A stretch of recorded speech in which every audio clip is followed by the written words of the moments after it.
This is the Morning Swim Show for Tuesday, March 13th, 2012. I'm your host, Peter Bush. In the Phoenix Monitor today, we'll talk to Kevin Milak. He's the head coach at Tucson Ford Aquatics and the president of the National Club Swimming Coaches Association. Kevin joins us right now in the Phoenix Monitor from Tucson, Arizona. Coach, welcome to the show. How are you? Good. Good morning, Peter. All right, we wanted to have you on before this NCSA Junior meet in Orlando coming up this weekend. We'll be there. We're going to be covering it for Swimming World TV. Tell us about this meet. This will be our 10th year. It's the 10th anniversary. We did our first meet Long Beach in March of 2002. We had basically kind of started cold start just about January 1st of 2002. Small collection of coaches in Phoenix, and then basically spread word of mouth, and 10, 11 weeks later we had a meet. Has it always been in Orlando? No, we went through the first spring one we did in Long Beach, and then after that we had moved to Orlando. We've been there ever since. Was this sort of in a move because USA Swimming sort of phased out spring juniors? Very much so. Bob Gillett, who is my mentor, who I worked with for about 5 or 6 years in Phoenix, we were getting started with all of this. Bob had, basically based his program around developing out, through junior nationals. So when that went away in the early 2000s, and there was no spring and no summer juniors for a number of years, there were a number of coaches that just felt like they needed it. So it was basically born out of a need, and it just grew and grew and grew from 275 swimmers that first March in Long Beach, and then we've actually grown. Our biggest meet was 2 years ago. I think we were just over 1,600. How many do you expect this year? Right now, team commitments and everybody that we've talked to, we're getting somewhere in the mid-1400s. So is that pretty good for you guys? I mean, are you happy with that? Oh yeah, and it's it's kind of the cross section of, with our format of being a 4.5-day meet, starting on Tuesday afternoon with time finals and then going prelim finals Wednesday through Saturday. That's about our sweet spot for that size facility, and with how big the meet can handle with timelines and such. So even with 1,400, 1,500 swimmers, we can start at 9. We're always done a little after noon. Kids get a nice break between prelims and finals, and they come back and swim fast at night. Is it a fast meet? Yeah, in the past couple of years, it's gotten much, much faster. It's in the first couple of years, it's gotten better and better and better. In the last couple of years, it's been pretty close to having to make, senior national times to make that, top 16 to top 24. So it's been getting deeper and deeper and faster on the top end. Wow. I think I saw that it was prelims in yards, finals in meters. Yes. We've done this a couple of times. We did this in 2008, and it was just a great success. The coaches love it. The kids trying to make trials, obviously, for this summer. It's a great opportunity for us as a club, and I know for a lot of other teams that are in the same boat. If it's having to choose from having to go to a sectional meet that's straight long course like ours is here on the West Coast, or a lot of the other ones that are just straight short course, you're forced to kind of pick and choose. So to be able to take our entire, all of our senior kids in our group that are qualified and be able to give them the same chip meet and be able to go together as a team, it goes a long way. So, and, your kids that are just barely, just now made the cuts, that Olympic trials are probably a little off their radar right now.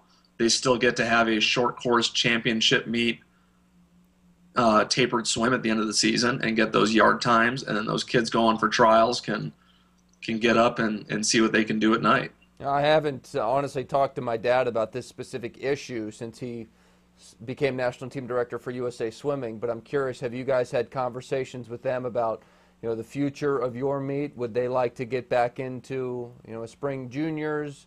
And what is the future? It's we feel like we've always had a good relationship with USA Swimming. Over the years, that we've always had a really, really strong supporting presence from everyone in Colorado Springs. I think we were one of the first meets to use the online meet entry system, and kind of helped set that all up with Susan and Larry up there, and it was a great learning experience, and it was really awesome to be a part of it. And all the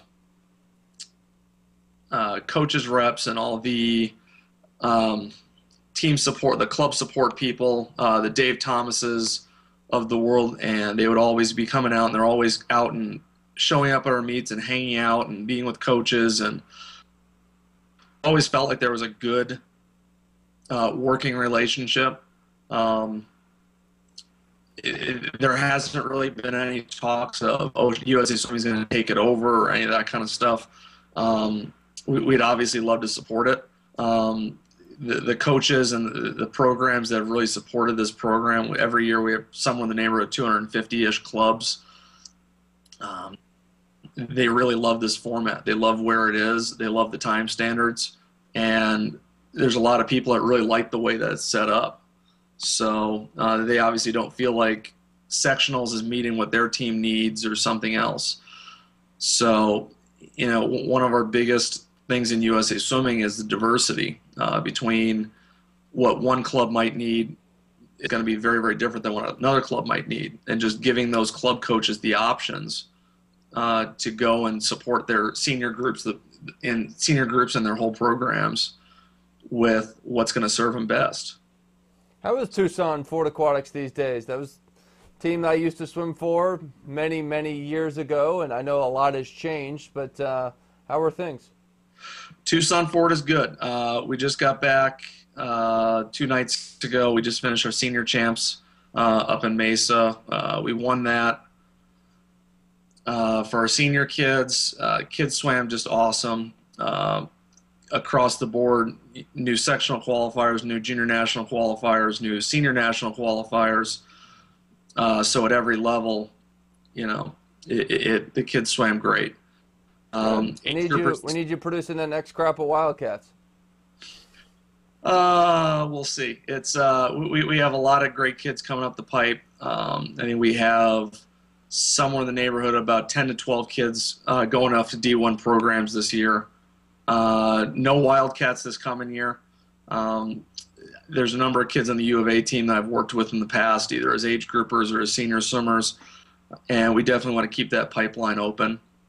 There's definitely a couple of them that have U of A on their radar and have a couple of weekends kind of penciled in for recruiting trips, hopefully, and we'll see how it goes. Well, speaking of Wildcats, how's your wife?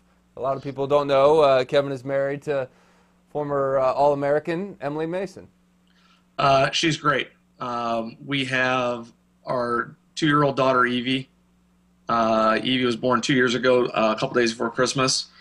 And she was the biggest reason for the move back to Tucson here. My wife, Emily's whole family's in Arizona. The majority of her family being here in East Tucson. All the aunties and uncles and her parents up in Phoenix. So it was, when it came time with having a baby girl, it was we're going either to Florida with my family or Arizona with hers, and it all worked out great. Emily's been swimming, been getting back in and doing masters a couple times a week, and just surprises the heck out of everybody every time she shows up at a meet. I think she went through, and I think she was just off senior nationals last summer in her 100 fly at the Masters State meet. So, and it was just one of those things of just the having a kid, having a baby, and then trying to get back into fitness shape. And I don't see her really going back to full-blown competing. She really enjoys it. And it's kind of a nice thing, and it's kind of her thing, and a new crop of friends to go and hang out with in the morning. Don't you know these days you have to wait till you're 40 before you can start your comeback? Yeah. So Emily's not there yet. She'll be turning 30 here later this year. So. Well, tell her we say hi. I certainly will. Well, Kevin, thanks a lot for joining us. Good luck in Orlando. All right. Thank you, Peter. All right, that's Kevin Milak joining us in the Fenice Monitor from Tucson. That's it for today's show. I'm Peter Bush, reminding you to keep your head down at the finish.